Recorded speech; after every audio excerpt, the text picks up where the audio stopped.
Hello. I am the Linux Mench. MX Linux came out with a new release a week ago today, and it's based on Debian 13.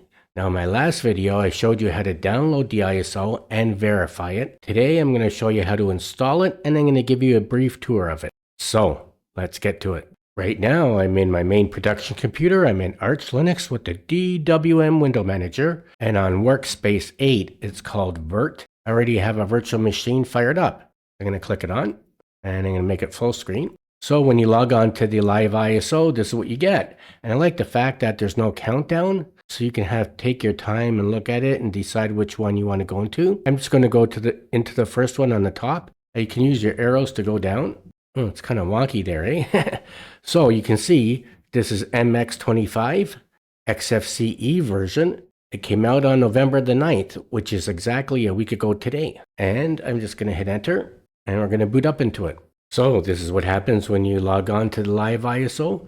First thing you get is a welcome screen, and there's all kinds of things you can go and look at here. There's a user manual, a wiki, tools, tour, and so forth. Now, this is the version that's based on the Xfce desktop environment, but it is the Xfce desktop environment that's themed and configured to the way the MX developers like it. So if you download and use the Xfce desktop environment in pure Debian or pure Arch Linux, it's not going to look like this. Now, right away, you notice that the the sidebar or the status bar is on the side, right? So at the top, you have your logout icon and your shutdown icon. You have Firefox, your file manager.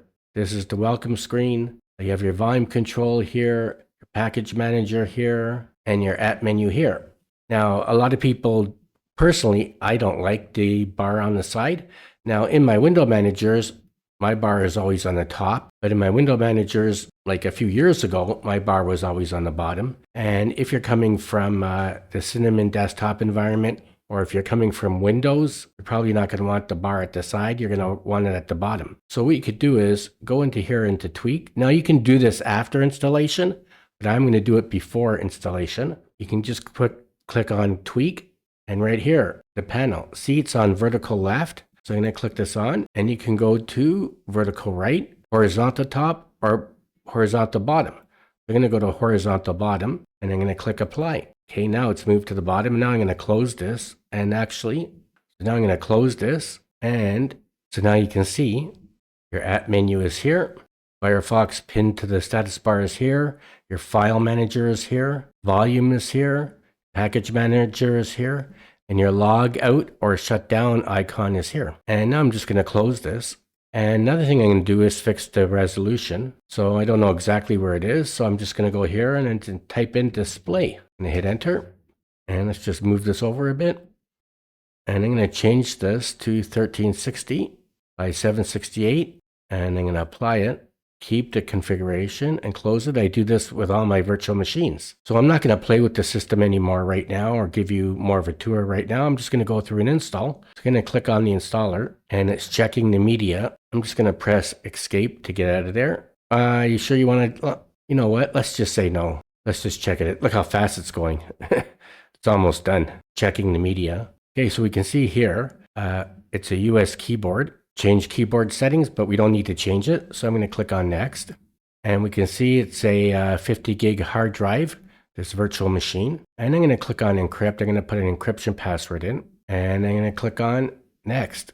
And I'm going to put my encryption password in. I'm just going to use a simple password for the sake of the video. And I'm going to click on next. And I'm going to click on start. And create a swap file. I'm going to unclick this because I don't use swap. And I'm going to click on next. And I don't need a Samba server. Computer name is going to be MX. That's good enough for me. And I'm going to click on next. System clock uses local time. Yes. And I'm going to leave it on PM. You can change it to 24-hour time if you want. But I'm just going to leave it on PM. And United States of America, I'm going to change it to Canada, Canadian English. And I can leave it on America, New York, because I'm in the same time zone as New York. And I'm going to click on next. Now, my username is going to be Mench. Mench's password is going to be that. And I'm going to put Mench's password in again. and root account. I'm going to give root a password. Now we have this, save live desktop changes. So I'm going to click that on. So when the install is finished and we go into the install, I won't have to change the resolution again or move the sidebar down to the bottom. It'll already be on the bottom. Save live desktop changes. I really like that. So now I'm going to click on next and look at this. We're 70% done. I'm going to pause the video and come back. So don't go away. Okay, finished. And that was fast. I think MX Linux is the fastest Linux distribution as far as installing it. So automatically reboot the system when the installer is closed.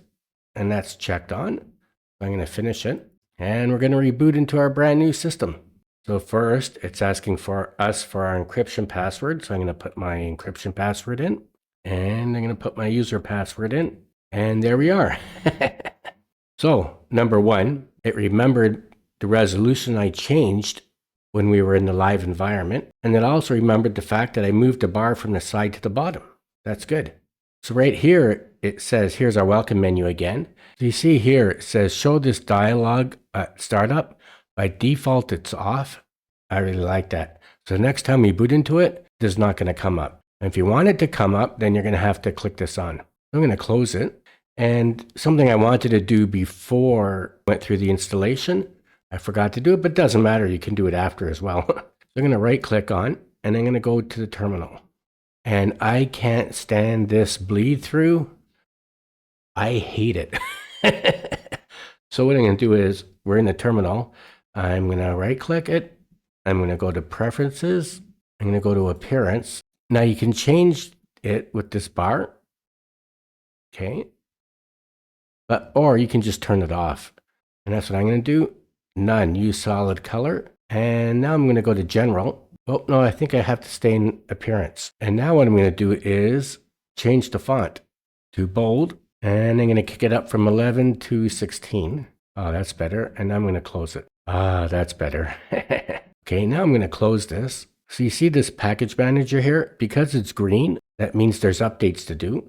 So you can just hover over it, and you can see it says full upgrade, 160 new updates available. So you can go into the terminal and just type in the commands for apt to do the upgrade, or you can use this one. So I'm going to click it on, and now it's showing all the things it's going to update. And if you see right here, it's showing that it's going to be updating the Linux kernel. So I'm going to do a reboot after the fact. What I'm going to do is click on here, upgrade, and it's asking for my password. Put my password in, and notice it does the upgrade in the terminal. So you see right here, even you can see right here, it's installing a new kernel. So of course we have to reboot, and I think I already mentioned that, right? So I'm just going to hit enter, and we're going to go through an update. And I think this is going to take like 10-15 minutes. So I'm going to pause the video and come back, so don't go away. Okay, finished doing the updates. And when it finishes doing the updates, the terminal automatically closes. And I think that took about 10 to 15 minutes. It took a long time. It took a lot longer than the install. So now I'm going to click on this green icon here. You know what? I could have just done a reboot in the terminal, but I'm going to click on this, and you have logout, restart, shutdown, switch user, suspend. I'm just going to do restart here. Now, normally I just type in reboot in the terminal, but hey, I thought I'd do it that way in case you've never used the Xfce desktop environment. And I'm going to type in my encryption password here, type in my user password, and there we are. We're on our desktop, and we're fully up to date. So of course, you can pin icons on the desktop, or you can pin your app icons on the bottom bar. And you have a start menu here, or an app menu, I should say. And you have all your packages in here. Some of your favorites are here. You go into internet. We have Firefox, Thunderbird for email. If you click on Office here, we have the full LibreOffice suite. We have settings. All our settings are here. So there's this. And then, of course, you can use the search menu as well to search for an app. And here's a logout. You can log out here, right? Or you can log out here. Okay. And we have our volume controls here. And also, you can right-click stuff. So, for instance, we can go down to applications, and here's our applications, multimedia, We have VLC. Oh, I don't like VLC. Strawberry. Internet. We have Firefox, Thunderbird, accessories. All our accessories are here. Let's say you don't like this conky here. You can just click it on and it goes off. And you can go back. Applications, settings. Now I don't remember where that was. Which one was I in? Was I in system? We have system. No, I don't remember where that was. That conky was. I want to turn it back on. Not that I really like the conky, but so if you can't figure out where it is, let's go up here. And here it is right here, conky. And now it's back on, okay? And desktop settings. And we have different wallpapers here.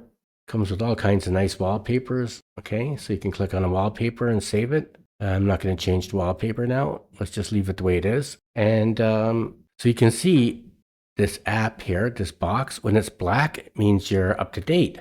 So even if you hold it on, even if you hover over it, it's going to say full upgrade, no updates available. Or you could click it on. And if you click it on, it's going to ask for the password. So we'll put our password in. And now it's taking us to the Synaptic Package Manager. So there's two package managers in here. So this is the Synaptic Package Manager. It comes with Debian. I'm going to close that. So now if you want, you can click on this app menu here and go to MX Packages Installer. I'm going to click it on. And this installer, I believe, was installed in the Dev1 installation that I did a week or so ago. And I really like this one. So if you click on audio, it's going to give you all the different audio things you can easily install from here. And the one that's checked off is the one that's already installed, and these ones aren't installed. I've heard of Dead Beef before. I never used it though. And let's close that. Now I can click on browser and you can see Firefox is installed. And I thought Firefox ESR was installed, but it's not. We have the latest Firefox installed. How about that? Let's click on Firefox here and find out. This is the first time I'm opening Firefox in this particular install, so I haven't hardened it or changed any of the settings to the way I would normally change them. Let's just click on menu bar. Let's click on help and let's go to about Firefox. Updates will come through your package manager, MX Linux 1. So we're in Firefox 145.0. How about that? Because this is Debian based, I would have thought Firefox ESR would have been installed by default, because when you install pure Debian, Firefox ESR is the one that gets installed, and MX Linux is based on Debian. So I'm impressed. The regular Firefox is installed by default and not Firefox ESR. How about that? So let's close that. So we can see you can get Firefox ESR here, but it's not checked on. And you can also install LibreWolf, Vivaldi. Let's close that. Desktop environments, you can install Mate, KDE, GNOME. You can install really anything that you want in apt. Email, Thunderbird is installed, but there's Kmail, Evolution. I really like this package manager. File managers, Nemo, PCman FM. And you know what? I'm going to install PCman FM. I'm going to click it on. And before I install it, let's just see what else is in here. Let's go into graphics. Whoa, look at all the graphics they have here. Blender, GIMP, a lot of these things. Scribus, I've heard of that. I don't know a lot of these programs. I've heard of Blender though. I'm not going to install anything there. You have kernels, a few different kernels you can install.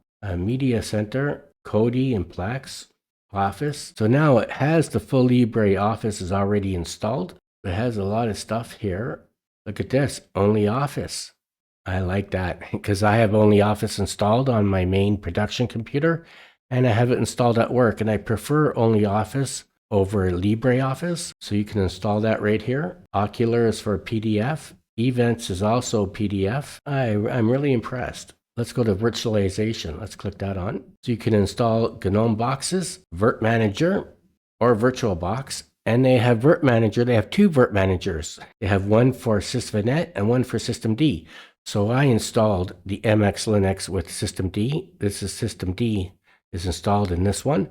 So if I was going to install Virt Manager, I just click on this and install it. And window managers. Now they have only a few here, IceWM and Fluxbox, but hey, you can go into the terminal and install Qtile. Oh, and Qtile, you can install Qtile because Qtile is now in the main Debian 13 repository. So what did I do? I clicked on something to install here.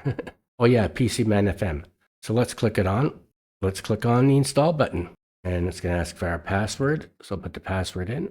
And we're installing PCMan FM through this package manager. I really like the package manager. I think it's easy to use. It doesn't have a lot of bling to it. And I'm going to click OK. It doesn't have a lot of bling to it, but it's simple. It's easy to use and follow. And they have a lot of packages in here. And I think the Brave was also in here as well. Let's just wait till this part's finished. I just want to go back and look. I just want to go back and take another look at the web browsers that are available. Yeah, it seems to be taking a long time. I'm only installing PCMan FM. That shouldn't take that long to install. Okay, finished. Processing finished. I forgot to turn on my dark theme. And can I just minimize that? And where are the themes? I'm not that familiar with this, with Xfce in general. And I'm not familiar with their Xfce. Okay, so if you type in appearance, let's click that on. And let's make that full screen. And I'm going to click on Ottawa Dark and icons. I'm going to click on Papyrus Dark. And now I'm going to close it. Oh, I think I forgot to apply it, right? Let's open up our file manager. Okay, so we're on Dark. So there's the file manager. And let's close it. And now let's go back to the package manager. Okay, so now we're in Dark theme. It's a little easier on the eyes, eh? And well, I just wanted to go back quickly to browser. Oh, yeah, so they have the Brave browser in here as well. And they have LibreWolf, and I think I already mentioned that, right? So we have the Brave browser, LibreWolf, and I'm not going to install anything else through here. So let's close it, and let's open up PCMan FM and see if it works. And there's PCMan FM. So the default file manager is Thunar. Now we have PCMan FM installed. The default file manager is Thunar, which is this one right here. Looks almost the same as PCMan FM. And something I forgot to do is, let's just call up HTOP. So normally I do this when I first boot into the system, and I forgot. So after opening up all those programs, I'm running at 680 megabytes of RAM, not bad. So I gave this virtual machine 4 processors, 4 gigs of RAM, and no swap. And for a full-fledged desktop environment, running at 680 is not bad. And don't forget, this is not after a fresh boot, because I've been opening up all these programs. So I think it's good. I'm impressed. It's not a heavy desktop environment. Now, if we right click on here, go to applications, go to settings. Oh, we have all kinds of stuff. We have MX tools. Let's open up this menu. And you know what? It's going to close that for a second. We have all kinds of tools in here. Live USB maker, snapshot, disk manager, boot options, boot repair, your date and time, tweak, your conky, package installer, your updater, and does this menu go down? Is there anything more? Quick system info, format USB, fixed GPG keys, user installed packages, lots of stuff in here. NVIDIA driver installer. This is really good. So now I'm going to close this and let's go back. Well, let's just see what we have here. We were just in MX tools, right? Here it is there. We have gparted installed, HTOP. Oh, there's another thing I want to do too, and that's go to Firewall. Let's open up our Firewall. Oh, it's asking for my password. So put my password in, and let's just make that full screen. One thing I really like about this Firewall, this is uncomplicated Firewall. Now quite a few Linux distributions come with uncomplicated Firewall installed by default, but they're turned off by default, and you have to be aware that you can go in there and turn it on. But what I like about this, not only is uncomplicated Firewall installed by default, it's turned on by default. Look at this. It's turned on. I think this is the only Linux distribution that I've seen where it comes with uncomplicated Firewall turned on by default. So I'm really impressed about that. And now we have the MX tweaks. We were in there earlier. So I'm going to click that on, make that full screen. And you have your Xfce panel, your theming, compositor, display, your super key, miscellaneous. This is really interesting. I like this. Now what happens if you click on this user manual? So it's going to open up our web browser, or I don't even think this is web browser. I think this is our PDF program. And we have a user manual, 184 pages. This is fantastic. Wow, I'm impressed. I'm going to open up my terminal. Oh, before I do that, I want to see if Xterm is installed. Xterm is not installed. Okay. Oh, What I want to do is put this on a desktop. There it is. Okay, let's click that on. And let's type in sudo apt install Xterm Qtile. Awesome. And I'm going to put my password in. Now I could have done this in the package manager, but I just thought I'd do it in a terminal. Now I'm not going to install my GitLab repository or any of my configuration files that I normally install, like for Xfce or for the Awesome window manager or for Qtile. I just want to show you that it can be installed and you can run on less RAM. Oh, that was fast. Wow. So now I'm going to get out of here and I'm going to log out and we're going to go into Qtile. I'm going to put my password in and this is going to be the default Qtile, not Qtile with my configuration file. And Qtile is keyboard driven. Let's do mod key enter and let's type in, oh, I thought it was going to open up Xterm. Didn't. Doesn't matter. Let's do htop. So now we're running at 396 megabytes of RAM. Not bad, eh? And let's close that. And of course, Qtile is keyboard driven. And like I said, this is default Qtile configuration. I don't have my configuration files in here. Let's do mod key R. Let's type in Firefox. And there we are there. We are in Firefox, okay? And let's close that. And you can just click on this to shut down this default Qtile. And let's click on this hamburger menu and click on Awesome and put my password in. And I forgot to change the resolution while we were in Qtile. This default Awesome window manager. And let's just do xrender. I forgot to do that. 1360 by 768. And let's close that. Let's do an htop now. Oh, now we're running a little higher. How about that? Awesome is running a little bit higher than Qtile at 415 megabytes of RAM. Do I have fast fetch installed? And we have fast fetch installed. You can see we're in MX25 Infinity, kernel Linux 6.12.57, and I'm in the Awesome window manager. Let's just do mod key P and type in Firefox. And there we are, we're in Firefox, okay? And of course, everything is small because this is the default Awesome window manager configuration file.